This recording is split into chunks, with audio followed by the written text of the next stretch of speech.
Most people feel uncomfortable being alone. They fill the silence, they reach for their phone, they look for noise. But you don't. You actually feel better when you're by yourself, calmer, clearer, more like yourself. And at some point, you probably wondered, is something wrong with me? But according to psychology, your brain may actually work differently. Stay with me, because what I'm about to explain may completely change the way you see your need for solitude. Think about everyday life. The break room at work, the small talk that starts before your coffee has even cooled, the polite smiling, the questions that don't really need answers. You participate, you're friendly, but part of you is already tired. Family gatherings feel similar. Loud conversations overlapping, everyone catching up at once, love mixed with pressure. You care about them, you really do, but after a while, your energy dips, your thoughts blur. You start counting the minutes until you can step outside, or sit alone in your car, or finally go home. And then there's social media, endless proof that everyone else seems busy, surrounded, connected, always doing something with someone. You scroll, and you notice the quiet difference. You don't crave more people, you crave less noise. Not because you're cold, not because you're broken, but because something inside you feels regulated in solitude. And you might not have had the words for it, you just knew how it felt. Relief, space, breathing room. If that sounds familiar, you're not alone in feeling this way, even if it feels like you are. Here's where it gets interesting. This isn't random. Psychology suggests that people who enjoy being alone often have a different relationship with stimulation. Think about the brain like a volume dial. Some brains feel understimulated easily. They seek input, conversation, movement, novelty. Other brains reach clarity when stimulation goes down. Less noise, fewer voices, more internal space. Neither is better, they're just different settings.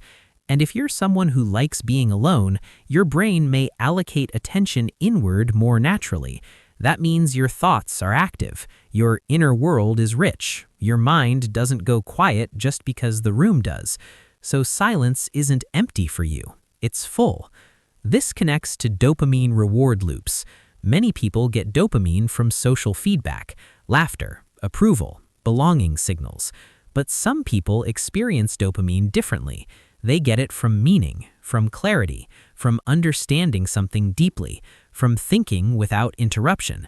So when you're alone, your brain isn't deprived, it's actually being fed. Most people don't realize this. But here's the thing, humans are tribal by nature. For most of history, belonging meant survival, so society developed a strong bias toward togetherness, toward visibility, toward participation. That's why being alone often gets misinterpreted. Quiet becomes suspicious, distance becomes rejection, solitude becomes loneliness.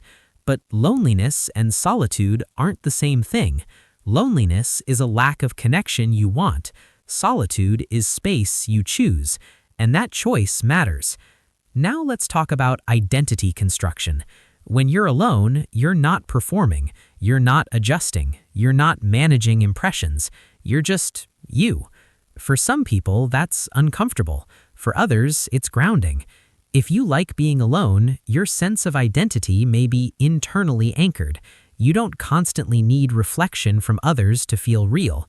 You already feel real. That doesn't mean you don't value connection, it means you don't outsource your sense of self to it. And this part might surprise you. People who enjoy solitude often have high empathy, not outwardly loud empathy, but quiet, deep empathy, because being alone helps them process emotions fully, theirs and others. They feel deeply, they think carefully, they notice subtleties, so they pace their social energy intentionally, not to avoid people, but to protect their ability to stay present when they do connect. This explains a lot. Let's go one layer deeper. Attachment styles play a role too. If you've learned to self-soothe effectively, being alone doesn't feel threatening. It feels stable. You know how to regulate your emotions internally. You don't panic when there's no external input. That skill often gets mistaken for detachment, but it's actually emotional self-sufficiency. And over time, this gets reinforced. You notice that solitude helps you reset, so you seek it more. You notice that too much social noise drains you, so you limit it. That pattern becomes familiar, comforting, safe. This isn't avoidance, it's regulation. But here's where the misunderstanding happens. Because the world rewards visibility, loudness, constant engagement. So if you don't match that rhythm, you might start questioning yourself. Am I weird? Am I antisocial? Am I missing something? And that doubt doesn't come from inside you. It comes from comparison, from measuring yourself by a standard that wasn't built for your wiring. So let's reframe this. There is nothing wrong with you. You're not broken. You're not defective. You're not emotionally behind. Your nervous system simply settles in quieter environments. Your mind organizes itself inwardly. Your sense of meaning doesn't require constant external validation. That's not a flaw. That's a design. You're someone who extracts value from depth rather than frequency, from presence rather than performance, from meaning rather than momentum. And once you understand this, something shifts. You stop forcing yourself to want what drains you. You stop apologizing for needing space. You stop confusing solitude with isolation. You begin to see it as maintenance, as clarity, as alignment. You don't withdraw from the world. You step back so you can return as yourself. That distinction matters. If this resonated with you, it likely means you've been quietly navigating a world that wasn't designed for your rhythm. And that's okay.